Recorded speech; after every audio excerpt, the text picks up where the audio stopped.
കുറേ നാൾക്ക് ശേഷം അദ്ദേഹം തൻ്റെ വീട്ടിലേക്ക് വരുന്നു. അവിടെ വാതിൽ തുറന്ന് ഉള്ളിലേക്ക് കയറി എല്ലാം നോക്കി തൻ്റെ ജോലി സംബന്ധമായ കാര്യങ്ങൾ അദ്ദേഹം ചെയ്യുകയാണ്.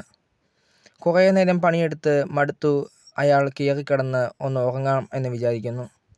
അയാളുടെ മനസ്സിലേക്ക് അപ്പോൾ ഒരു ചിത്രം വരുന്നു. ഉടനെ എഴുന്നേറ്റ് അയാൾ വെള്ളം കുടിച്ച് ഇതിനെക്കുറിച്ച് ആലോചിച്ച് വളരെ പേടിയോടെ ആ റൂമിൻ്റെ ഒരു ഭാഗത്ത് എഴുന്നേറ്റിരിക്കുന്നു. രാവിലെ ആയപ്പോൾ അദ്ദേഹം എഴുന്നേറ്റ് ഇതുവരെ തുറക്കാത്തൊരു മുറി തുറന്നു. അവിടെ പഴയ ഒരുപാട് കാര്യങ്ങൾ ഇരിക്കുന്നത് കണ്ട് അദ്ദേഹം അതെല്ലാം നോക്കി അതിൻ്റെ ചുമലിലേക്ക് നോക്കുന്നു.